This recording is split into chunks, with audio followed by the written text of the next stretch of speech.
ကြည်တော်ရှင်ဆရာတော်ရှင်သူမြတ်ကြီးဗျာယနေ့ညသာသနာတော်နှစ်2565နှစ်ကောဇာတက္ကရာ1383ခုနှစ်တပေါင်းလဆန်း2ရက်ခရစ်နှစ်2022ခုနှစ်မတ်လ3ရက်ကြာသပတေးနေ့ညဓမ္မဒါနကုသိုလ်ရှင်များဖြစ်ကြသောကြည်တော်ရှင်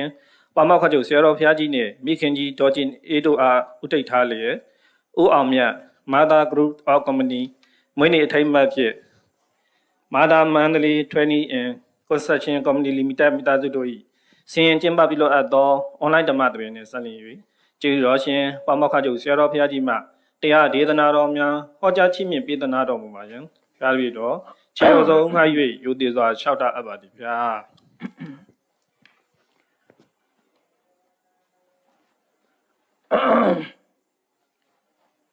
သာသနာတော်နှစ်2565နှစ်ကောဇာတက္ကရာ1383ခုနှစ်တပေါင်းလဆန်း2ရက်2022ခုနှစ်မတ်လ3ရက်ကြာသပတေးနေ့၌အွန်လိုင်းမှာဟောကြားအပ်သောပရိမလုံးချင်သူတေမိကုမာရအကြောင်းတရားဒေသနာတော်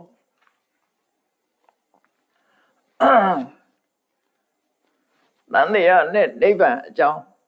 ဟောလို့ပြီးတော့ဒီနေ့ဇတ်တော်ကြီးဆက်ဝဲတဲ့ကပထမဆုံးမူကပက္ခကိုမူကပက္ခဆက်ညမပြေမှာတော့တေမိယဇတ်လို့လည်းသိကြတယ်အဲဒီဇတ်ကိုပိုင်းပြီးတော့နေစားပြီးတော့ဟောပြီးဒီဇတ်မှာမတ္တဝိရတွေများစွာရှိလို့လောကမှာလူဘဝမှာကြုံတွေ့ရတဲ့အခြေအနေတွေဘဝနဲ့နှိစက်တဲ့ဖြစ်ပျက်တွေအကြောင်းကိုသိရှိနားလည်ဖို့အတွက်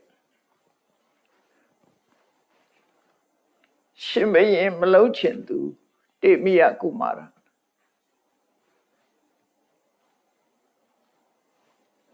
ဒီဇလန်လေးကိုစပြီးတော့ပြောကြရအောင်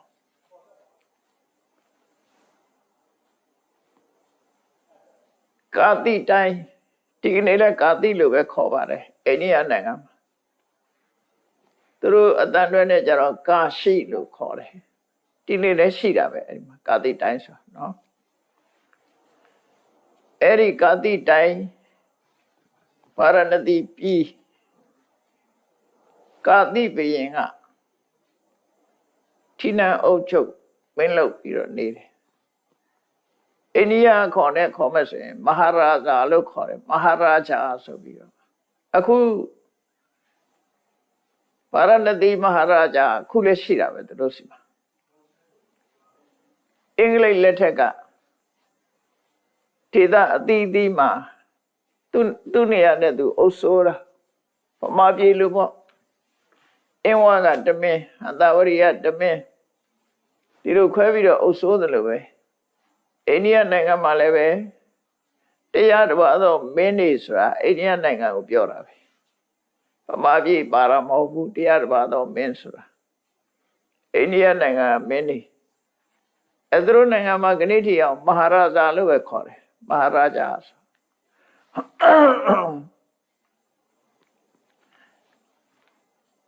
အဲဒီကာတိတိုင်းကကာတိဘုရင်အုပ်ချုပ်နေတဲ့အချိန်ပေါ့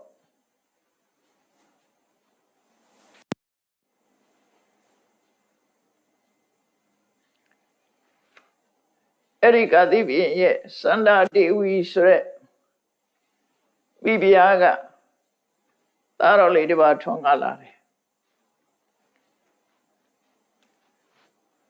မိဖုရားမောင်မမိတ်တန်16,000ရှိတဲ့ထဲကဒီစန္ဒတေဝီမိဖုရားကပဲသားလေးရလာတဲ့အခါကျတော့တက်ပြေအုပ်ချုပ်တဲ့မင်းတွေမှာသားမထွန်းကားလို့ရှိရင်လည်းမကြိုက်ကြဘူးများလုံးအားကြီးပြန်တော့လေပြဿနာတက်တယ်မင်းတို့မင်းမှာဆိုရင်မင်းသားတွေများနေလို့ပြဿနာတက်တယ်လေအသာသမီးမထွန်းကားတဲ့ဘုရင်တွေကြတော့လေ တိုင်းပြည်မွေဆက်ခံမဲ့ပုဂ္ဂိုလ်အတွက်လူတွေကစိတ်ပူကြပြန်တယ်အဲ့တော့ကံကောင်းပြီးတော့စန္ဒဒေဝီမိဖုရားကသားတော်လေးတစ်ပါးမွေးဖွားလိုက်တယ်တိုင်းပြည်ရဲ့အနာဂတ်အတွက်စိတ်ပူနေကြတဲ့ကာတိပိယရောဘုမပရိသတ်တွေကရောစိတ်နှလုံးအေးချမ်းပြီးဝမ်းသာအားရဖြစ်ကြတယ်ထိနှံမွေဆက်ခံမဲ့မင်းသားလေးတစ်ပါးရပြီဆိုတော့ကြည်နူးဝမ်းသာကြတော့သူတို့ရဲ့စိတ်နှလုံးဟာပီတိနဲ့ဆွဖြန်းထားသလိုလန်းဆန်းကြတဲ့အတွက်တေမိယကုမာရလို့နာမည်ပေးတယ်တေမိယဆိုတာဆွတ်ဆိုစေတယ်၆ကပ်ပြီးတော့မနေဘူးဒီမင်းသားလေးမွေးလိုက်တဲ့အခါပို့ပြီးတော့စိုးပြေးလာတယ်လို့ဆိုလို့တယ်ပေါ့နော်ရှေးဆိုတာကိုလည်းတေမိယလို့ခေါ်တာအဲ့ဒါကြောင့်မို့လို့နှလုံးသားတွေဟာ၆ကပ်မနေဘဲနဲ့စိုးပြေမှုကိုဖြစ်စေတတ်သောကြောင့်ဒီမင်းသားလေးကိုတေမိယကုမာရလို့နာမည်ပေးတာမွေးတာအကောင်းပါပဲကျန်ရင်ကလက္ခဏာနဲ့ပြည့်စုံတဲ့မင်းသားလေးမွေးတာဆိုတော့တတိုင်းလုံးတစ်ပြည်လုံးဝမ်းမြောက်ဝမ်းသာဖြစ်ကြတယ်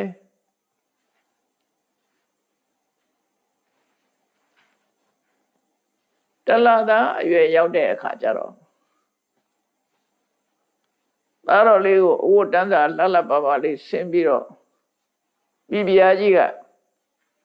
ဘုရင်စံမြန်နဲ့နန်းတော်ကိုသွားပြီးဒီသားလေးကိုဘုရင်စီပို့ထားတယ်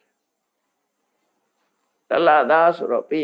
ရင်ခြီဖို့ရအတွက်ပို့လိုက်တာပေါ့နော်အဲ့ဒီမှာဘုရင်ကခြီပွေ့ပြီးတော့ထားတဲ့အချိန်မှာတိုင်းပြည်ကိစ္စစီမံစရာတစ်ခုပေါ်လာတယ်ဘုရင်ဓမ္မတော်တွေကရှားစောသား၄ယောက်ကိုခေါ်လာတယ်ရှားစောသား၄ယောက်ပြမှုကျူးလွန်တဲ့ရာဇဝတ်သား၄ယောက်ဘာတွေကျူးလွန်ပါတယ်လို့ဆိုဘုရင်ကြီးတန်တော်ဦးတင်တဲ့အခါဘုရင်ရဲ့အဆုံးဖြတ်ကိုလာခံကြအဲ့ဒီမှာရှားစောသား၄ယောက်ကိုဘုရင်ကအသီးသီးသူတို့ပြမှုအလိုက်အမိန့်ချတယ်အေးဒီပထမလူတယောက်ကိုတော့ဆူးရှိတဲ့ကြိမ်လုံးနဲ့အချက်1000ရိုက်ပြစ်ဒဏ်ပေးတာကြိမ်ဒဏ်ပေးတယ်ဆိုတာဒီနေ့ခေတ်မှာတောင်မှပဲအင်ဒိုနီးရှားတို့မလေးရှားတို့စင်ကာပူတို့မှာရှိသေးတယ်ဒီနေ့ထိနော်ကြိမ်ဒဏ်ပေးတယ်ဆိုတာကိုရီးယားတွေမှာလည်းရှိဖို့ရတယ်အဲ့ဒီမှာဒီမှာဆူးကကြည်ဒီကြိမ်လုံးကအဲ့ဒီဘုရင်တွေလက်ထက်ကဆူးရှိသောကြိမ်လုံးဆိုတော့ဘယ်လောက်နာလိုက်မလဲစဉ်းစားကြည့်ပေါ့နော်ကြိမ်ကဆူးပါရလားသို့မဟုတ်ကြိမ်တို့ကိုဆူးလေးတွေတတ်ထားတဲ့ကြိမ်လုံးဖြစ်အချွန်လေးတွေတတ်ထားတဲ့ကြိမ်လုံးနဲ့ဆူးရှိသောကြိမ်လုံးဖြင့်အချက်1000ရိုက်ဖို့အမိန့်ချတယ်နောက်ဒုတိယရာဇဝတ်သားကိုတော့တန်ချေချင်းခတ်ပြီးထောင်ထဲသွင်းထားလိုက်သူတို့မိန့်ချတယ်တတိယရာဇဝတ်သားကြတော့သူတို့ကိုလုံးလှမ်းနဲ့ထိုးဖို့အမိန့်ချတယ်စတုတ္ထရာဇဝတ်သားတော့ကားစဉ်တင်ထားဖို့အမိန့်ချလိုက်တယ်အဲ့တော့သူတို့ပြစ်မှုအားလျော်စွာဘုရင်ကချက်ချင်းစီရင်ချက်ချလိုက်တာရာဇဝတ်သား၄ယောက်ကို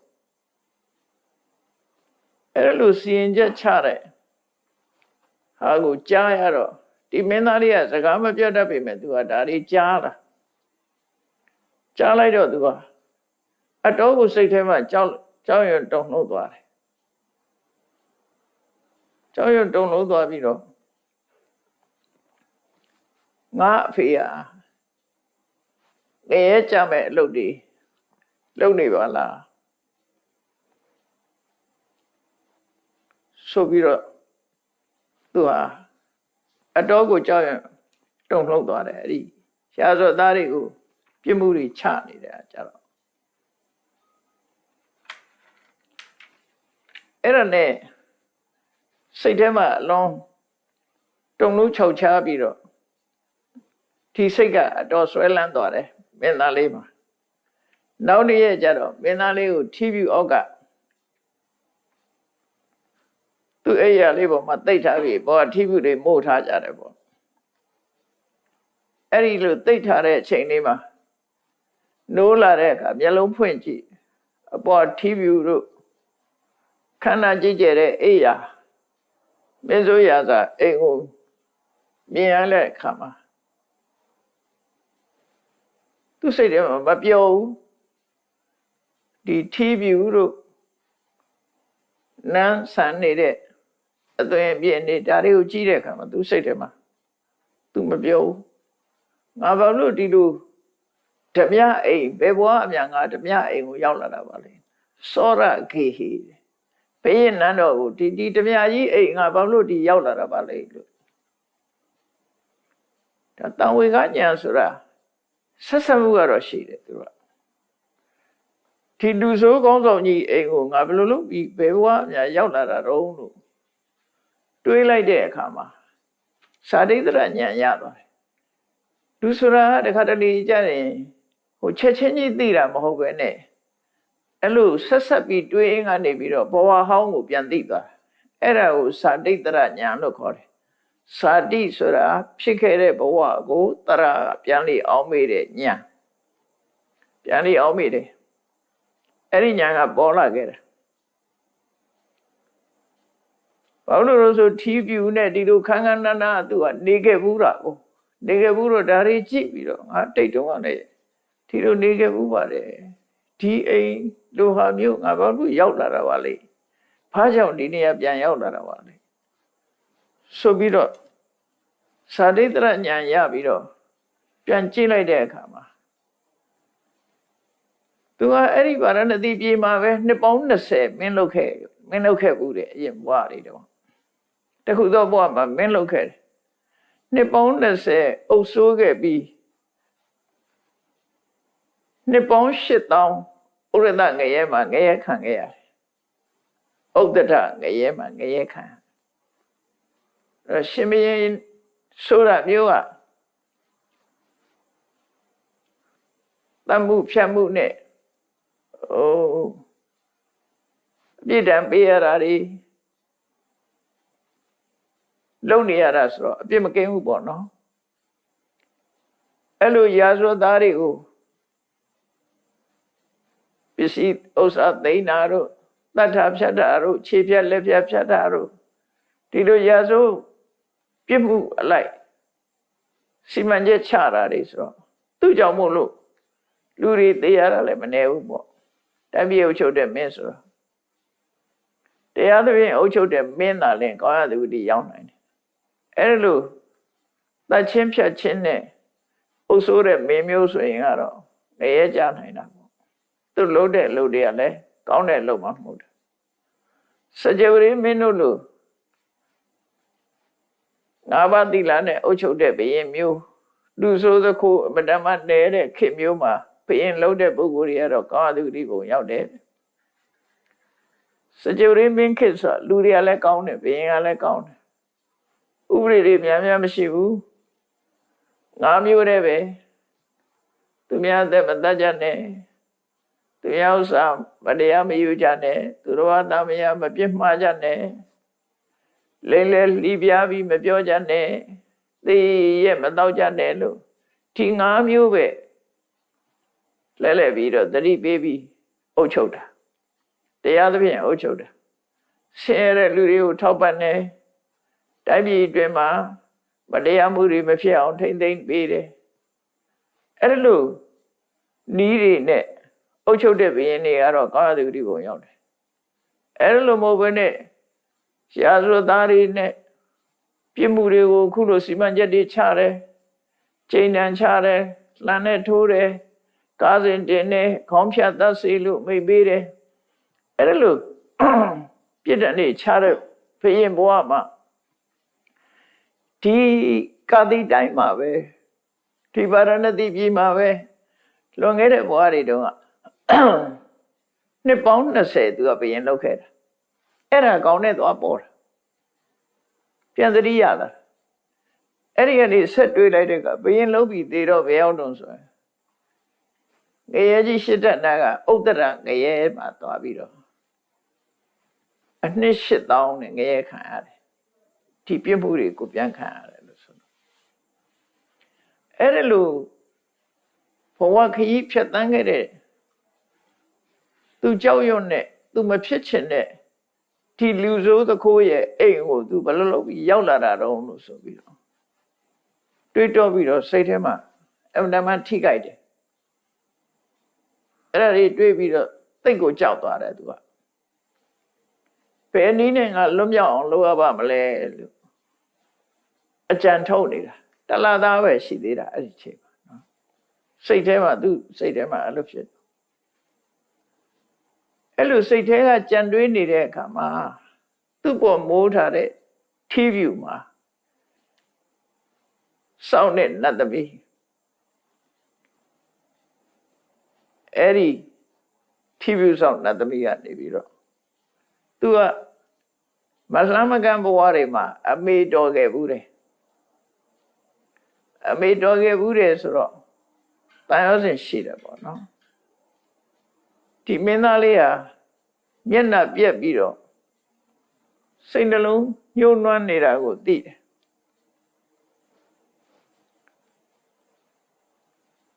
သိတဲ့အခါမှာသူဘာကြောင့်ဒီလိုဖြစ်တာတော့ဆိုတာဒီအိမ်ကိုသူလူလာဖြစ်လို့စိတ်တွေကမကြေမနပ်ဖြစ်တယ်ဆိုတာကိုသိတော့ဘယ်လိုလုပ်ပြီးလွတ်ရမလဲလို့ဆိုတာကိုနတ်သမီးကအကြံပေးတယ်တဲ့သူဒီလိုအိမ်မျိုးကလွတ်တဲ့နည်းရှိပါတယ်ဆိုပြီးသူ့ကိုအာဘိစကားပြောတာ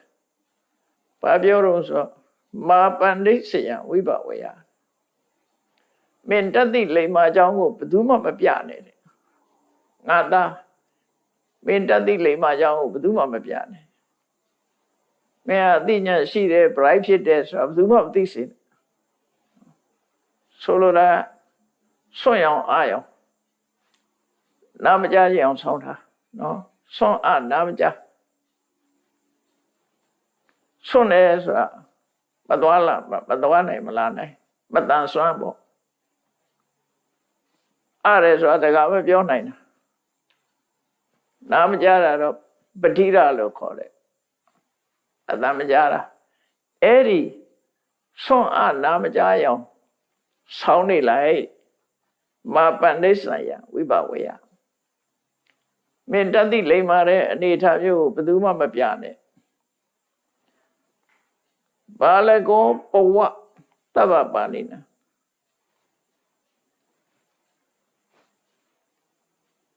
အလုံးထဲမှာမင်းဟာဘာမှမသိမလိမ္မာတဲ့လက်ဘိန်းတုံးအောင်ဆောင်းနေလိုက်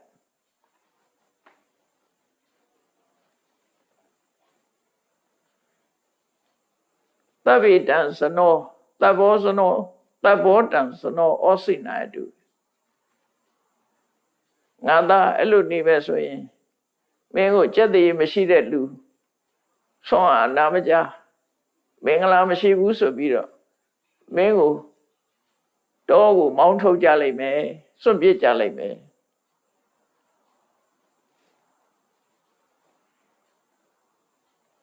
ဧဝံတဝအထောဘိတတိအဲ့ဒါဆိုရင်တော့မင်းဒီကလွတ်မြောက်ဖို့နိလန့်ရတယ်လို့ဆိုအနန္တမီးကအကြံပေးလိုက်တာလို့မင်းဒီကနေလွတ်မြောက်ခြင်းရင်တော့မင်း bright ဖြစ်တာတွေကိုမသိစေနဲ့အဲ့တော့ဆွမ်းကြအောင်အားကြအောင်နာမကြအောင်ဆောင်းနေအဲ့ဒါသာလို့ဆိုတော့ဒီကလေးလေးကနတ်သမီးကအကြံပေးတာကိုသူဝမ်းမြောက်ဝမ်းသာကျိုးဆိုလိုက်တယ်ကရောမိတေတံဝဆနံယမံပနတိတေဝတေနတ်သမီးစင်နတ်သမီးပြောတဲ့အတိုင်းလိုက်နာပါမယ်အထကမဟိမေအမ ပဲတော့ဟာကျွန်ုပ်ရဲ့အကျိုးစီးပွားကိုလိုလားသူဖြစ်ပါတယ်ဟိတကာမတိတေဝတိရှင်နန္သမီးဟာကျွန်ုပ်ရဲ့အကျိုးစီးပွားကိုလိုလားသူပဲဖြစ်ပါတယ်သူပြောတဲ့အတိုင်းလိုက်နာပါမယ်လို့ဆိုအဋိဋ္ဌံလိုက်တယ်အဲ့ဒီချိန်မှာဒီကလေးငယ်လေးကဘလို့အဋိဋ္ဌံလိုက်တော့ဆိုဒီနေ့ကနေစပြီးတော့မတန်ဆွမ်းတဲ့ပုဂ္ဂိုလ်လိုနေမယ်ခြေလက်တွေမလှုပ်ဘူးမတန်ဆွမ်းတဲ့ပုဂ္ဂိုလ်လိုနေမယ်ဆွမ်းအားနေတဲ့ပုဂ္ဂိုလ်လိုနေတဲ့ပုဂ္ဂိုလ်လိုနေမယ်နားမကြားကြအောင်ဆောင်းနေမယ်ဒီ၃ချက်ကိုအဋိဋ္ဌံလိုက်တယ်သူဟာဘယ်တော့မှဒီတန်ဆွမ်းတဲ့ပုဂ္ဂိုလ်ဆိုတာမဖြစ်เสียဘူးမသိเสียဘူးသူတန်ဆွမ်းတယ်ဆိုတာမသိเสียဘူးသူနားကြားတယ်ဆိုတာမသိเสียဘူးသူစကားပြောရတယ်ဆိုတာလည်းမသိเสียဘူးအလုံးဝစီဘိတ်ကျင့်တာပေါ့နော်ဝစီဘိတ်တွေမကဘူးသူကိုလည်းလှုပ်ရှားမှုရောပါရောအကုန်လုံးဆွမ်းအားနာမကြဒီအကျင့်ကိုကျင့်လိုက်တာဒိဋ္ဌံပြီးတော့သူကတနေ့သားအရွယ်မှပဲအဲ့ဒီချိန်မှာလာအရွယ်လောက်ကစပြီးတော့သူဒီတိုင်းနေလိုက်တာ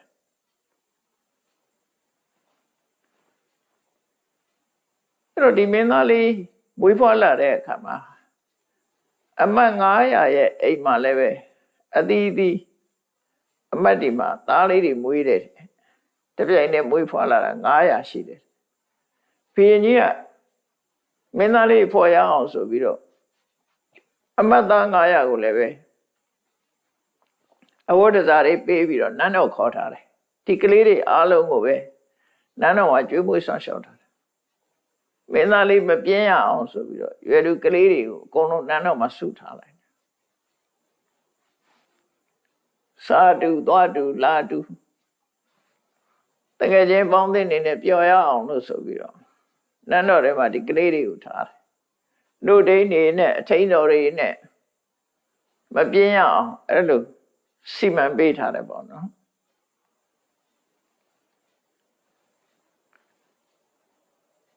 အဲ့တော့ဒီကလေးလေးကိုဒီစောင့်ကြည့်နေတဲ့အချိန်မှာခါတိုင်းကလေးတွေကနှိုးစာလို့ငိုကြတာတို့သူကြည့်ရင်ငိုလည်းမငိုဘူးအဲ့ဒီရက်ကစားပြီးငိုလည်းမငိုထားတဲ့အတိုင်းပဲလှုပ်လည်းမလှုပ်ဘူးငိုလည်းမငိုဘူးလှုပ်လည်းမလှုပ်ဘူးဘေးကအတန်လေးကြားလဲသူကကြည့်လည်းမကြည့်ဘူးလှဲ့လဲတော့ပုံစံကသူကနားမကြားဘူးနော်စကားမပြောတတ်ဘူးမတန်ဆွမ်းမှုဆိုတဲ့အနေအထားမျိုးတိုင်းသူကနေတယ်ခြားထားတဲ့နေရာပဲနေတယ်တနေ့ကုန်နှုံးမတိုက်ပဲထားလဲပဲနှုတ်စားတယ်လို့မဟုတ်ကျန်တဲ့ကလေးတွေကငိုကြတယ်အော်ကြတယ်တောင်းကြတယ်ငိုရကြတယ်ဒီမင်းသားတွေကငိုတယ်လို့ကိုမရှိဘူးထားတဲ့အတိုင်းနေတော့သို့တော့သူ့အကဲခတ်နေကြတော့ကြည့်တဲ့ပုဂ္ဂိုလ်တွေကဒါမတန်ဆွမ်းလည်းမဟုတ်ဘူးလက်တွေခြေတွေကြည့်မတန်ဆွမ်းတဲ့လည်းမဟုတ်ဘူးဆွမ်းအားနာမကြတဲ့အနေအထားမျိုးလည်းမရှိဘူးပေါ့နာမကြတဲ့အနေအထားလည်းမရှိဘူးအကုန်လုံးဟာပုံပန်းတဏ္ဍာကအကုန်ကောင်းနေတဲ့ပုံကြီးပဲဘာကြောင့်မလဲဆိုပြီးတော့စဉ်းစားရကြဒီကလေးလေးကထားတဲ့အတိုင်းပဲဒီမင်းသားလေးကနေတော့ဒါနဲ့အမတ်တွေကအကြံပေးတယ်နှုတ်ဖြတ်ကြည့်ပါသူစာရင်မကစာလို့ရှိရင်တော့ငိုမှာပဲအဲ့နှုတ်ဖြတ်ကြည့်မယ်ဆိုရင်တရေလောက်နှုတ်မတက်ပဲထားတယ်ကျန်တဲ့ကလေးတွေနဲ့အတူတူပဲနှုတ်မတက်ပဲထားတယ်ကျန်တဲ့အကောင်တွေကတော့ငိုလိုက်ကြတာတနန်းတော်လုံးစူးညံ့တယ်သူ့ကြည့်တော့ဒီတိုင်းပဲနှုတ်မတက်ပဲထားလဲဒီတိုင်းပဲတရေမတက်နောက်ရက်ဒီလေအဲ့လိုစမ်းတတ်တယ်စမ်းတတ်ကြည့်တော့သူကတော့အချိန်ကြီးမပြတ်ဘူးအချိန်ကြီးမပြတ်ဘူးအဲ့လိုပဲနေတော့ အမျိုးမျိုးစမ်းလိုက်တာ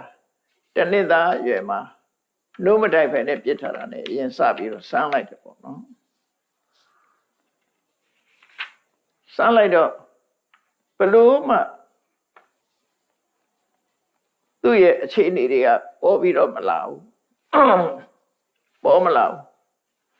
တခြားကလေးတွေကတော့ငိုကြအော်ကြဟစ်ကြနဲ့နေကြတယ်အဲ့ဒါနဲ့လာသားအရွယ်နဲ့တဖြည်းဖြည်းတနှစ်သားအရွယ်ရောက်လာခဲ့တာပေါ့စံသက်ခံရတယ်တရချာနိုးတိုက်တယ်နိုးမိဘကပဲမနေနိုင်လို့အထိန်တော်တွေကမနိုးနိုင်လို့နိုးတိုက်ချိန်တန်းနေပြီသူကမတောင်းလည်းပဲတနာရနဲ့သွားတိုင်လိုက်ကြတယ်အဲ့ဒါလို့နဲ့တနှစ်သားဘဝရောက်သွားတာသူက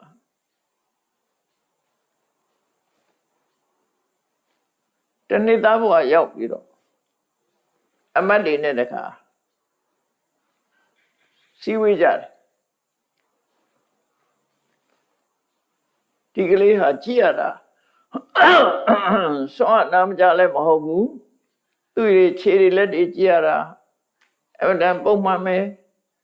ဘာကြောင့်များဒီလိုဖြစ်ပါလဲလို့အမတ်တွေကဘုရင်ကြီးကိုတန်တော်တင်ကြပြန်တယ်တနှစ်သားအရွယ်ရောက်လာခဲ့ပြီတနှစ်သားကလေးတွေကဘာကြိုက်တတ်တုံးဆိုမုံပဲသေးစားကြိုက်တတ်တယ်သူတို့ကမုံကလေးတွေချိုချင်းလေးတွေအဲ့လိုဟာတွေမုံပဲသေးစားတွေကြိုက်တတ်ဒါနဲ့ဒီကလေးကိုမုံပဲသေးစားနဲ့စမ်းမယ်နော်ပထမနိုးမတိုက်ပဲနဲ့စမ်းတယ်နောက်တနေ့သားအရွယ်ရောက်တဲ့အခါကျတော့စားဝဲတော့ဝဲမုံမျိုးစုံနဲ့သူ့စမ်းတယ်ကျန်တဲ့ကလေးတွေရောအကုန်လုံးမုံမျိုးစုံထားပြီးတော့မုံတွေကိုစားဖို့ကလေးတွေကြားထဲမှာချပေးတယ်ကျန်တဲ့ကလေးတွေကတော့လူရက်ပြီးတော့စားကြတယ်မုံတွေသူကတော့လှုပ်ကိုမလှုပ်ဘူးဟောကျန်တဲ့ကလေးတွေကလူကြရံဖြစ်ကြစားကြနဲ့အဲ့ဒီအချိန်မှာကျန်တဲ့ကလေးတွေစားနေတဲ့အချိန်ဒီမင်းသားလေးကတော့သူ့ကိုယ်သူကိုပြောတယ်မင်းငရဲကြောက်လို့ရှိရင်မုံမစားနဲ့ငရဲကြရင်ဒီတဲ့ခံရမှာမယ်မုံတော့စားခြင်းနဲ့စိတ်တော့ပေါက်တယ်ဒါပေမဲ့မင်းမုံမစားနဲ့မုံစားရင်မင်းငရဲကိုခံရမှာဆိုပြီးတော့အဲ့ဒီမုံကိုကြည့်ကိုမကြည့်ဘူးဒီတိုင်းပဲမလှုပ်မရှက်ပဲနေလိုက်တယ်အဲ့ဒါနဲ့တနှစ်သားအရွယ်ဟာအမျိုးစုံကလေးကြိုက်တဲ့မုံမျိုးစုံနဲ့ဘယ်လိုပဲစမ်းသူဟာလမ်းမလာတော့ဒါနဲ့နှစ်သားအရွယ်ရောက်တဲ့အခါကျတော့နှစ်သားကလေးတွေကဘာကြိုက်တတ်တုံးလို့ဆိုတဲ့အခါနှစ်သားအရွယ်ကျတော့တသီးတင်နံလေးတွေကြိုက်တယ်အသီးလေးတွေကြိုက်တယ်ပေါ့အသီးလေးတွေကြိုက်တော့အသီးမျိုးစုံစတော်ဘယ်ရီတို့ဘလူးဘယ်ရီတို့နော်စီးသီးတို့အပြောသီးတို့ဆိုတာဒီကလေးတွေကြိုက်တတ်တဲ့အသီးနှံလေးတွေကိုချပြီးတော့ပေးတယ်သူနာလေးပါချထားတယ်ကျန်တဲ့ကလေးတွေကတော့အလူရဲ့သူတဲ့ငါလူရဲ့ပြီးတော့စားကြတယ်ကျန်တဲ့ကလေးတွေလူရဲ့စားတာကိုသူကကြည့်တော့မကြည့်ဘူးတဲ့မင်းသားလေးကကြည့်တော့မကြည့်ဘူး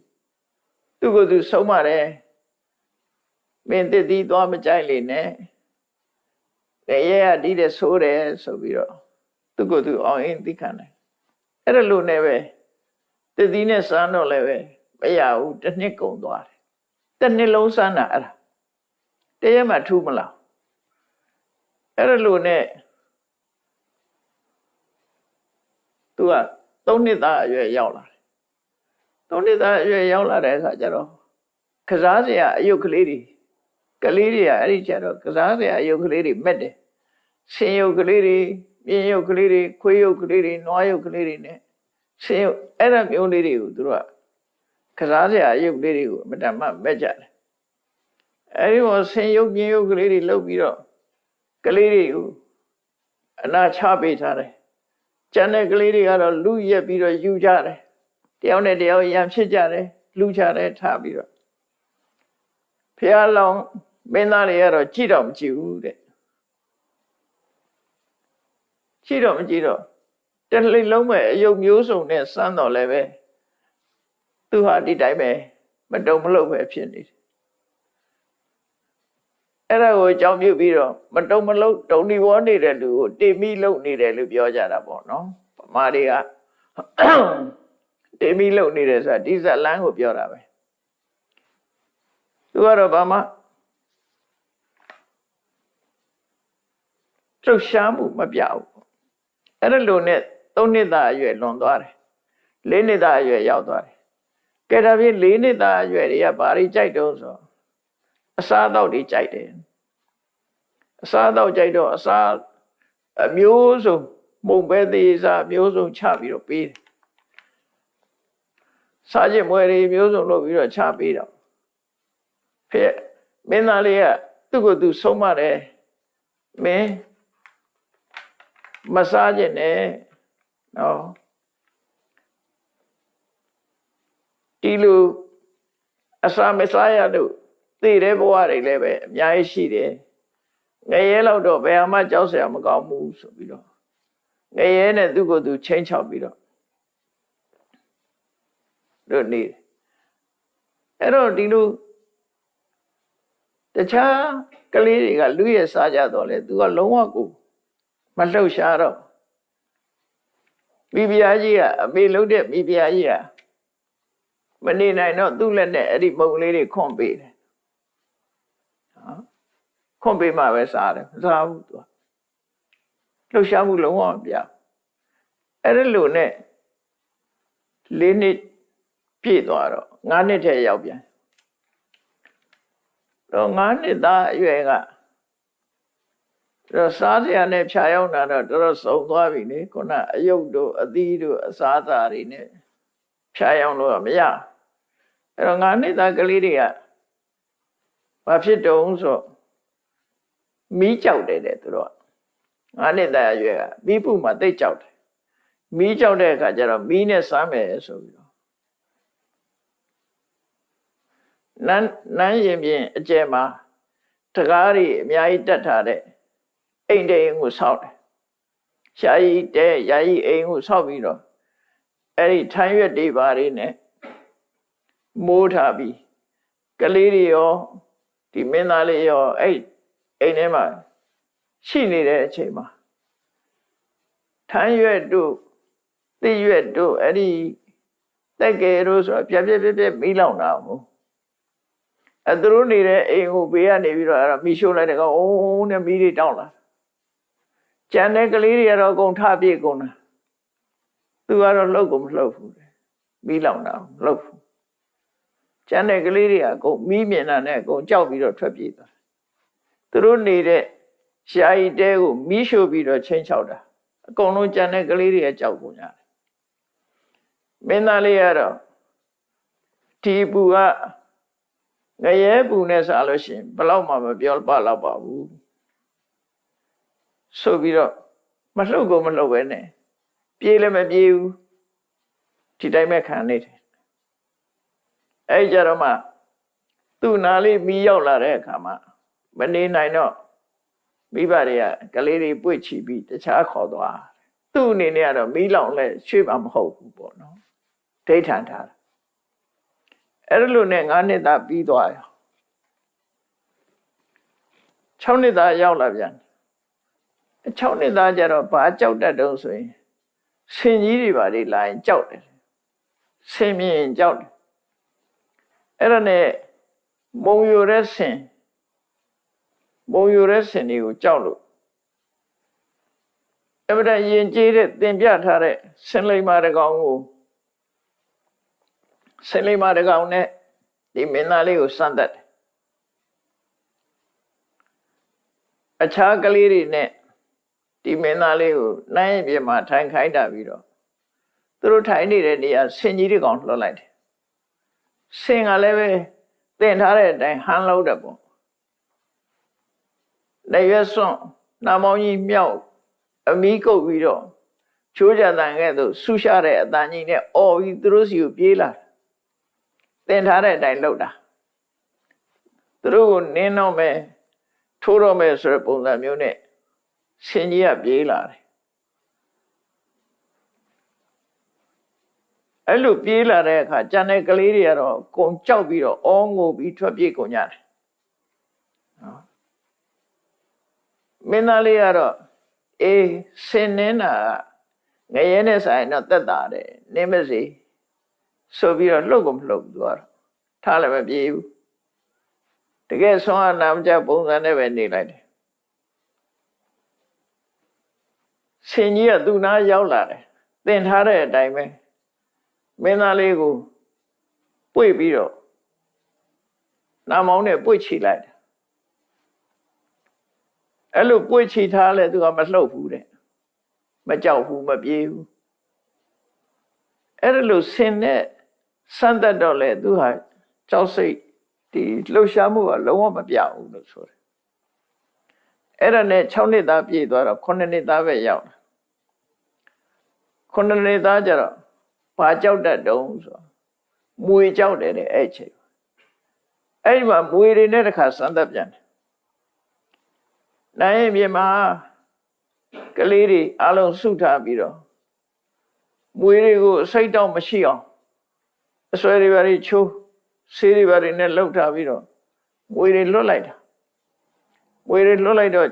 ကြံတဲ့ကလေးတွေကတော့မွေမြင်တာနဲ့အကုန်ပြေးကုန်ကြတာဒီမင်းသားလေးကတော့လုံးဝမပြေဘူးသူနာမွေတွေရောက်လာလည်းမပြေဘူးမွေတွေကလည်းသူ့နာလာပြီးတော့သူ့ကိုရစ်ပတ်ပြီးတော့ဖပြင်းနေနဲ့အုပ်ထားတယ်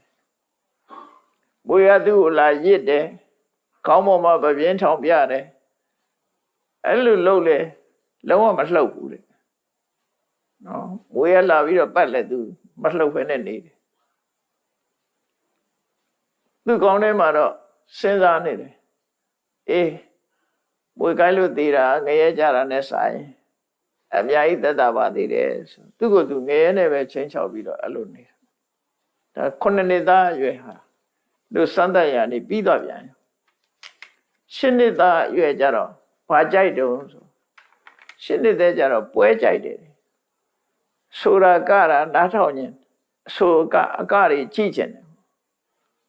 သူတို့ကိုယ်တိုင်လည်း dance လုပ်တယ်လားမသိပါဘူး10နှစ်သားအရွယ်ကြတော့ကခြင်းလားအဲ့ဒါနဲ့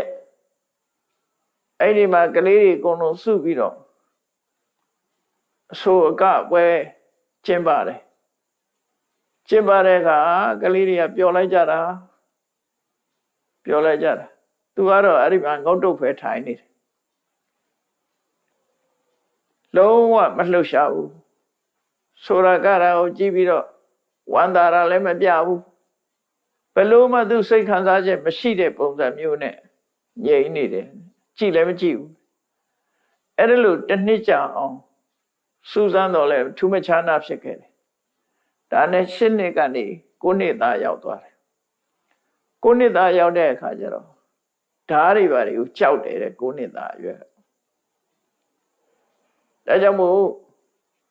ကလေးတွေကိုနိုင်ပြင်မှာမှထားပြီးတော့လူတယောက်ကတန်လျက်ဓာတ်နဲ့ခုတ်တဲ့ဟန်မျိုးတွေလုပ်ပြီးတော့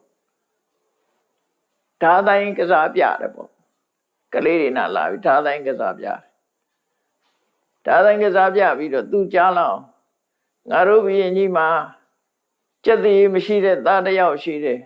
သူ့ရဲ့ခေါင်းကိုဟောဒီဓာတ်နဲ့ဖြတ်မယ်လို့ပြောပြီးတော့သူ့ကိုဓာတ်နဲ့ဖြတ်မဲ့ရွယ်ပြီးတော့လှုပ်လေလုံးဝမလှုပ်ဘူးထူးမခြားတာပဲသူကလုံးဝမပြတ်တာခေါင်းဖြတ်မယ်လို့ဆိုပြီးတော့ခေါင်းကိုကိုင်လဲပဲသူကလုံးဝမလှုပ်ဘူးတဲ့အဲ့ဒါလို့စမ်းတတ်တာလဲတစ်နှစ်ပြည့်သွားတော့ထူးမခြားနာပဲဖြစ်သွားတယ်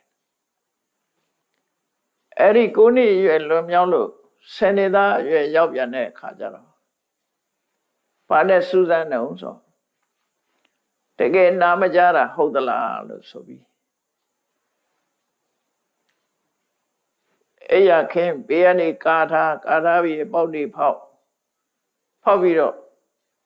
အဲ့ဒီအိယာအောက်မှာခီးသင်းမှုတ်တဲ့လူတွေကိုထည့်ထားတာရုတ်တရက်ပေါ့အတန်နဲ့ကြောက်သွားမလားလို့လှုပ်ကြည့်လှုပ်မလားလို့အတန်နဲ့ပုံတိတ်ပုံခီးသင်းမှုတ်တဲ့လူတွေကိုဖွက်ထားပြီးတော့ရုတ်တရက်ထပြီးတပြိုင်နဲ့မှုတ်လိုက်ကြခီးသင်းတွေထားမှုတ်လိုက်တယ်ဘယ်လိုပဲမှုတ်ဘေးကနေချောင်းကြည့်ကြတယ်ခီးသင်းနေမှုတ်တော့ကြောက်ပြီးတော့များပြုလုပ်ပြတာများဖြစ်လာမလားဆိုထူးမချာနာပဲသူကကြောက်တဲ့အမှုရလည်းမပြဘူးလှုပ်ရှားတဲ့အမှုရလည်းမပြဘူးတကယ်ဆွမ်းအားနာမကြပဲအဲ့ဒီပုံစံမပြတ်ဖက်နေတယ်အဲ့ဒီလိုနဲ့ကြောက်တာလန့်တာလှုပ်တာရှားတာတခုမှမတွေ့ရတော့စနစ်သားမှာဒါနဲ့စမ်းတာလည်းပဲမအောင်မြင်ကြဘူးဘလို့မှထူးခြားမလာဘူး17နှစ်အရွယ်ရောက်တဲ့အခါမှာကျတော့အသေးလေးမှာထိတ်သွားတဲ့အတန်ကြီးတွေနဲ့စီတန်ကြီးနဲ့ပမတန်ကြီးတွေနဲ့တီးတာပေါ့နော်ခုခေတ်ကအကြီးတွေပို့ဆိုးသေးတယ်ဒိန်းနဲ့နေတော့အဲ့ဒါမျိုးတွေနဲ့ကြောက်လန့်သွားမလားလို့တီးပြီးတော့စမ်းသပ်ပြန်တော့လည်းပဲ17နှစ်သားမှလည်းပဲဘလို့မှတစ်နှစ်လုံးစမ်းတာဘလို့မှမအောင်မြင်ခဲ့ဘူးတဲ့အဲ့ဒါနဲ့12နှစ်အရွယ်ရောက်လာတဲ့အခါကျတော့အလင်းရောင်နဲ့စမ်းတယ်အဲ့ကလေးတွေဟာဒီအမှောင်ထဲမှာထားကြည့်မယ်ရုတ်တရက်မိထွန်းမယ်သူ့ကိုအမှောင်ထဲထားကြည့်လိုက်တယ်တယောက်တည်းအမှောင်ထဲထားပြီးဘေးကသားချောင်းကြည့်တယ်အမှောင်ထဲထားချထားလိုက်တယ်ရုတ်တရက်ပြက်ခနဲ့ဆိုမီးတွေထွန်းလိုက်တယ်မှောင်ထဲနေတော့ကလက်ချေကဘလို့နေတယ်အခုလင်းထိုးလိုက်တဲ့ကဒီလက်ချေတွေပြောင်းသလားဆိုတာကြည့်တာနော်မောင်နှုံးကချထားတဲ့အတိုင်းပဲမီးလင်းတဲ့အချိန်မှလည်းပဲလက်တွေခြေတွေကဒီတိုင်းပဲနေတယ်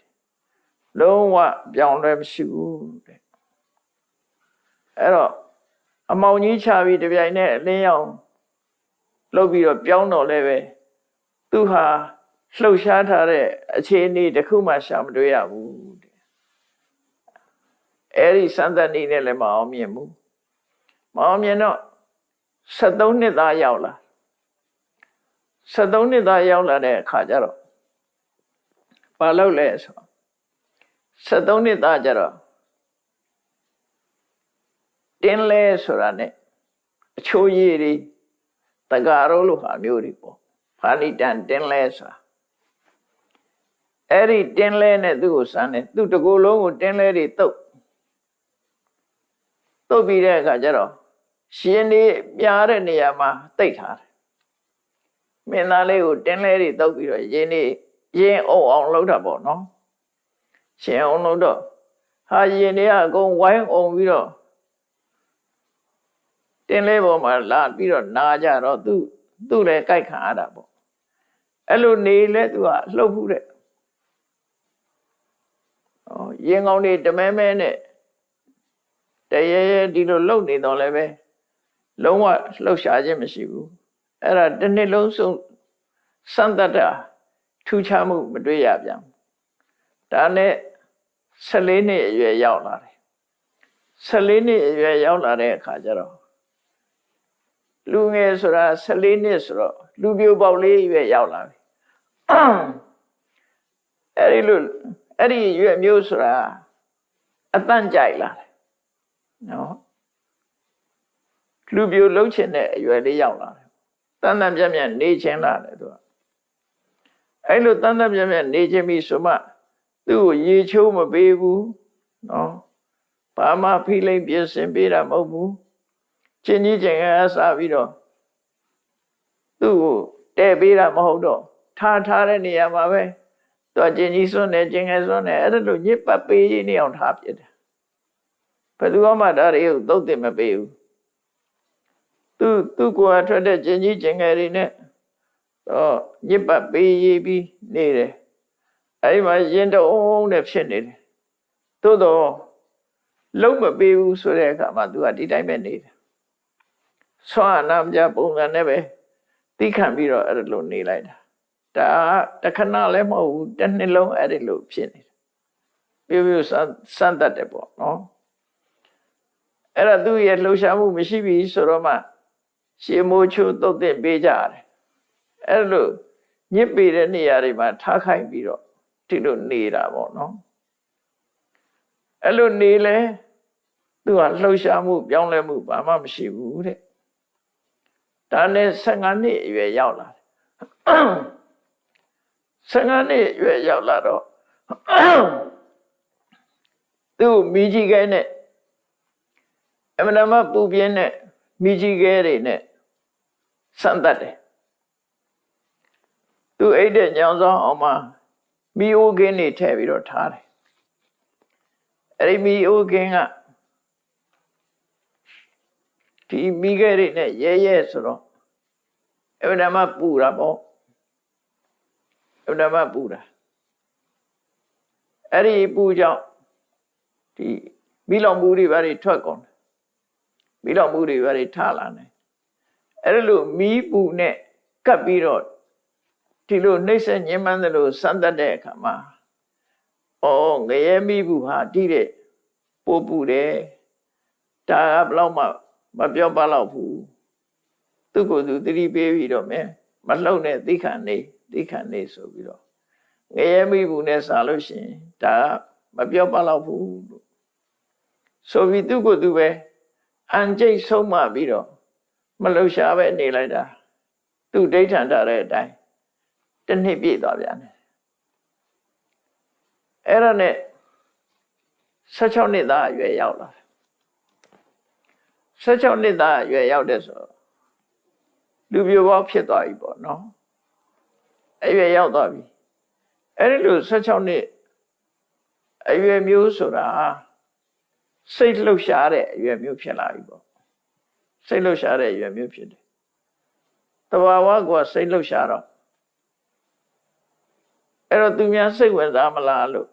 နန်းတော်သူတွေကအမတန်မှလှပတဲ့နန်းတွင်းကကလေးမလေးတွေတတ်ရှိတဲ့မလေးတွေကိုခေါ်ပြီးတော့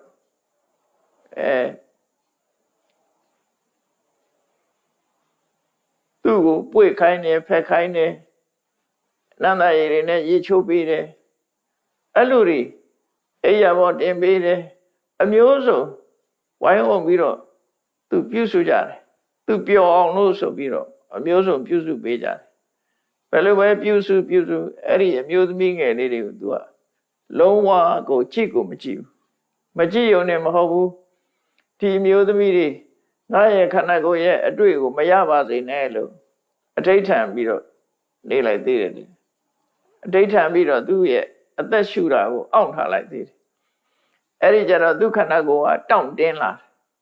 အသက်အောင့်ထားတဲ့အခါကျတော့ခန္ဓာကိုယ်ကချောချောမောမောမဟုတ်ဘဲနဲ့တောင့်တင်းလာတယ်အဲ့လိုတောင့်တင်းလာအောင်လုပ်ပြီးတော့သူဟာ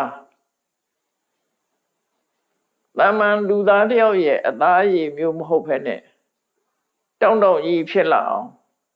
အသက်မရှူဘဲနဲ့နေလိုက်တာအဲ့လိုလုပ်တဲ့အခါကျတော့ဒါလူမဟုတ်ဘူးဘလူဖြစ်လိမ့်မယ်ဆိုပြီးတော့သူ့လာပြီးဖြေပြောတဲ့မိန်းကလေးတွေကြောက်လန့်ကုန်ကြတယ်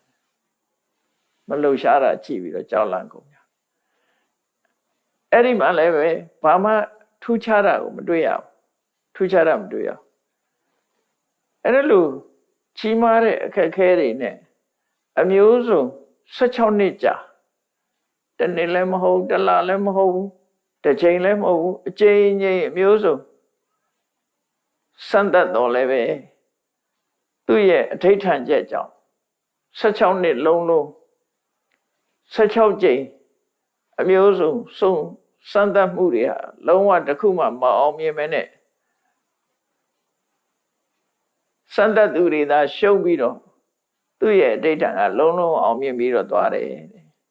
ဒါဘုရားလောင်းနေဟာအဋိဌံပြီဆိုရင်မဖြစ်အောင်လုံးနေလုပ်ထားရှိတာသူတို့ရဲ့အဋိဌာဏပါရမီပဲဖြစ်တယ်ပေါ့နော်ဒီလိုလုပ်ဖို့ဆိုတာလဲအမှန်တမ်းခဲရင်ပါတယ်စိတ်သက်ဘလောက်ကြန့်ခိုင်နေဆိုတာစဉ်းစားကြည့်ပေါ့နော်တေဗီမင်းရဲ့ဘဝမှာသူအတိတ်ဘဝတွေကိုသိပြီးတော့အခုလို့ သူစိတ်သူပြန်ပြီးတော့ဆောက်တည်ပြီးဒီနန်းတော်ကထွက်ဖို့နီလန်းကိုရှာကြံတဲ့အနေနဲ့အခုလိုဆွမ်းအားနာမကြအောင်ဆောင်းတာဟာဘလောက်ပဲစမ်းသပ်ခံရစမ်းသပ်မှုတွေအားလုံးကိုသူကကြော်ဖြတ်နိုင်ခဲ့တယ်သူ့ရဲ့အဋ္ဌိဋ္ဌာန်အောင်မြင်ပြီးတော့16နှစ်အရွယ်ကိုရောက်လာခဲ့တယ်တရားချစ်ခင်သူတော်စင်ပြိဿပေါင်းတို့ဘယင်မလုံးချင်လို့ဘဝမှာအခက်အခဲမျိုးစုံတွေကိုရှင်ဆိုင်ပြီးမိမိအဋ္ဌိဋ္ဌာန်နဲ့အတိုင်းအောင်မြင်အောင်ပြုလုပ်ခဲ့တဲ့တေမိယကုမာရဟာသူ့ရဲ့ဘဝဟာ16နှစ်လုံးအဋ္ဌိဋ္ဌာန်မပြတ်ထိမ့်သိမ့်ဆောက်ရှောက်နိုင်ခဲ့လို့သူ့ရဲ့အောင်မြင်မှုတွေဟာဘယ်လိုဖြစ်လာမယ်ဆိုတာနောက်ရက်တွေမှာဆက်ပြီးတော့နားထောင်ကြည့်ကြရမှာဖြစ်တယ်။တရားချက်ကင်သူတော်စင်ပြိဿပေါင်းတို့မိမိဖြစ်ချင်တဲ့အရာတစ်ခုကိုစိတ်ဓာတ်ကြံ့ခိုင်တဲ့ဘုရားလောင်းတွေဟာအဋ္ဌိဋ္ဌာန်ပြီးတော့မဖြစ်အောင်လုံးလိလှုပ်ထားရှိတယ်ဆိုတာဒီပုဂ္ဂိုလ်ရဲ့ထူးခြားချက်တွေပဲဖြစ်တယ်ပေါ့။အမှန်တမ်းဆွဲစိတ်ကြီးမားပြီးတော့ထူးခြားတဲ့စိတ်ဓာတ်ရှိတဲ့ပုဂ္ဂိုလ်တွေသာလဲဘုရားဖြစ်နိုင်တယ်။တာမန်ပုဂ္ဂိုလ်တွေစိတ်ဓာတ်ပြောညံ့တဲ့ပုဂ္ဂိုလ်တွေဟာဘုရားဖြစ်ကိုရောက်နိုင်တာမဟုတ်ဘူးဆိုတာသိရှိပြီးတော့မိမိတို့စိတ်ဓာတ်တွေလဲကောင်းတဲ့ဘက်မှာအဋ္ဌိဋ္ဌာန်ပြုပြီးတော့စိတ်ဓာတ်တွေကြံ့ခိုင်မှုအတွက်ကြိုးစားအထောက်ကြမှာဖြစ်တယ်လို့ကိုယ်စီမှတ်သားပြီးကြိုးစားအထောက်နိုင်ကြပါစေကုန်သတည်းသာဓုသာဓုသာဓု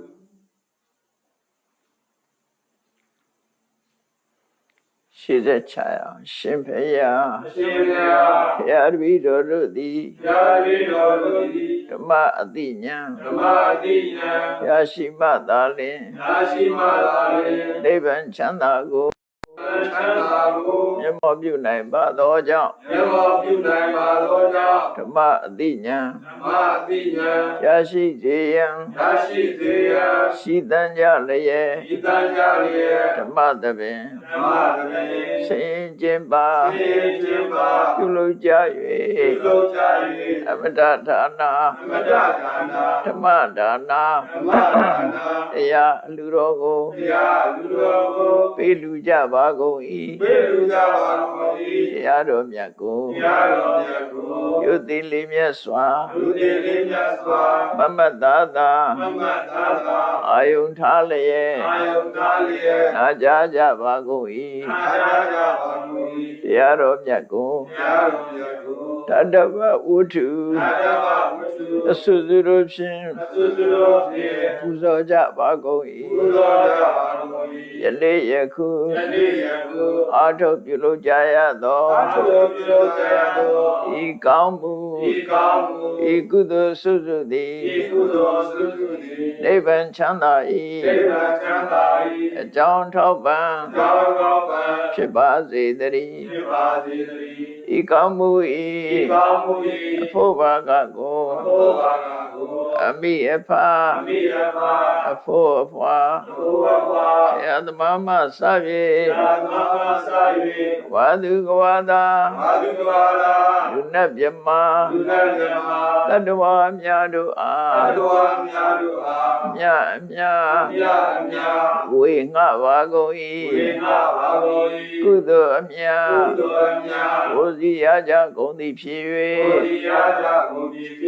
ကိုယ်စိတ်နှဖျားချမ်းသာကြသည်ဖြစ်ကြပါစေကုန်သတည်းအားလုံးကြားကြသမျှအမြယောမူကြပါလောသာဓုသာဓုသာဓုအားလုံးကြားကြသမျှအမြယောမူကြပါလောသာဓုသာဓုအားလုံးကြားကြသမျှအမြ